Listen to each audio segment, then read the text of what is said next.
Hey, welcome back to another installation in the Finale tutorial series. Today we're going to be specifically taking a look at the firing view within Finale. And to do that, we're going to use a show that I shot this past 4th of July. It's a decent size 1:4 only show. I think it's somewhere around 200 cues. I used like 9 or 10 mods, a couple of slats. So a decent sized show should let us show off most of the functionality of firing view. And so you get to firing view, you can go to file, firing view on off, you just click that, it'll turn it on, or you can hit Control F, that'll also bring it up. Once it's open, you can use this slider on the right hand side over here to expand it out a bit. It does make your simulation area smaller, leaves your timeline the same size. Pretty helpful for reading through a bunch of it here. So it's essentially a in order effect of everything you're going to shoot in your show. It's got the name that currently is attached to it. If there's a product ID, it pulls a product ID in, tells you if it's at an angle or not, tells you what position it's at, what system. These are all, obviously it's a Cobra, what address pin, so on and so forth. This show column will show you how many you are using in your show. The one caveat to that is it needs to be an actual effect that you have saved to some inventory somewhere. So these ones that don't have a total in the show, you can see I'm using a bunch of this same product, a 60mm strobing red, white, and blue peony from Spirit of 76. It's not totaling how many I have up in this view because I didn't actually save that effect into my inventory.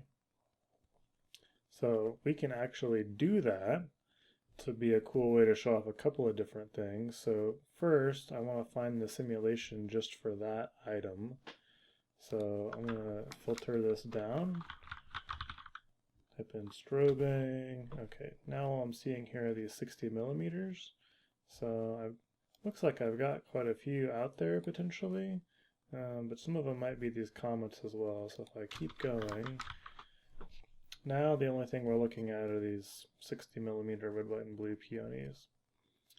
So to change that, so that it actually shows how many I'm using, I've got to add it to my inventory. So I'm going to close my firing view, Control F, and now that I've selected this, I'm going to go to Effects, My Fireworks, Save Selected Simulation as New Effect, and I'm going to call it 76 60mm strobing red, white, and blue peony. Now if I save that, I'll think about it, now it'll tell me that it's created my effect. So now if I open my firing view, and I filter back down, you can see that it didn't actually update that item. So I've saved the effect, but it didn't change what's in my show. And I could delete it and then redrag it back down there, but that's kind of tedious and it might lose the exact time on my timeline and everything. So instead what I can do is I can select one, hold shift, and select the last one. That'll make sure they're all selected. And come over here to actions and replace effect. And now I can look for that 76 60mm strobing red, white, and blue peony. Select it. Okay, so somehow I didn't have this one selected.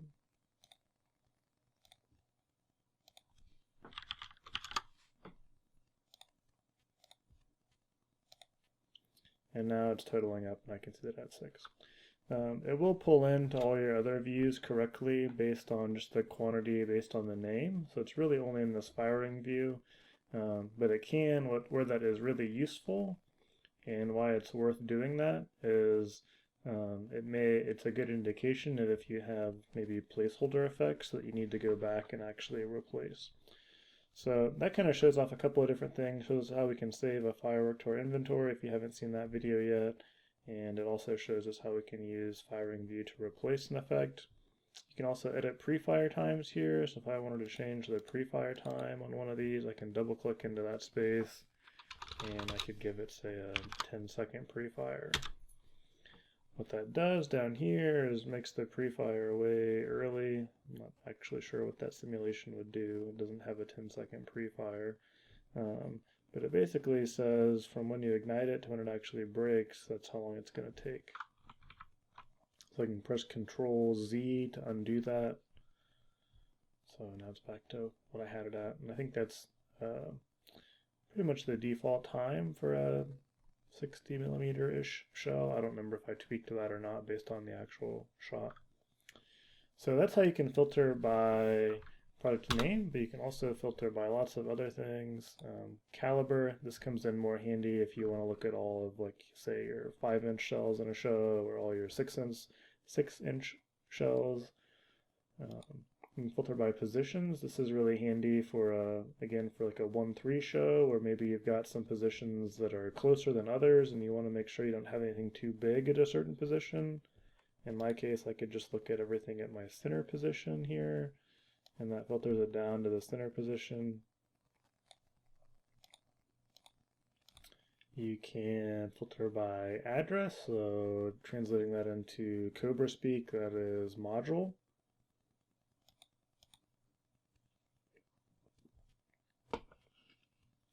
And then quantities, this kind of feeds based off of some of their inventory functionality, where they've got some capabilities where you can kind of increment a show based on how much product you have, or not increment, but kind of design a show and work against a given quantity of product. I haven't played around with that a lot. Maybe I'll do a video on that someday, but it's not something I heavily use. You've also got some other actions over here, aside from replacing an effect. Perhaps the most useful is that you can change a lot of these individual items in bulk by selecting again. So if I select one, hold Shift, now I've selected all 8 of those. And it'll tell me up here how many I've got selected. 8 selected, so I know that I've got, and there's 8 in the show, so I've selected all of that cake. And so I could come in here, I could change the pre-fire on all of them if I wanted to. I could change the angle. That may be a little unintuitive for a bunch of cakes, but very helpful for comets or something. Change what launch position they're at. So if I wanted to move them from position left to position right or something like that, I could do that if I had a bunch of things at the wrong position. Or I can add notes for them all. So maybe I'll say match both ends. It adds notes to all 8 of them. And then again, those will print out on the labels as well. So that's a pretty useful function if you need to add a bunch of notes or change anything in bulk about these items. I find Firing View really helpful, and something that I use a lot, even for nothing more than just this filtering capability. When you have a lot of stuff going on your timeline, it can be really helpful to have this filtering capability. So to kind of show you what I mean, when I get closer to the end of my show, I've got a lot of different stuff going on here, and it's helpful for me to maybe sort through some of it and see just the items I want to see. So I've got a bunch of stuff going off over the top here, but I want to make sure my mines are also lined up appropriately and look good.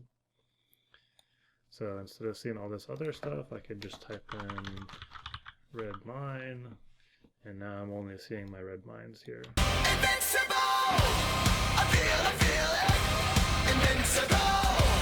I feel it! Invincible! You got a couple of options on how to undo that. You can come back up here and delete your filter, and that resets everything. You can also, if you hit Control F to close Firing View, it'll actually leave it filtered. Then if you open Firing View again, it'll unfilter everything. I'm not sure which is faster. I do the Control F thing a lot. I like keyboard shortcuts whenever possible. And I believe that's it for Firing View, or at least all the functionality that I use it for.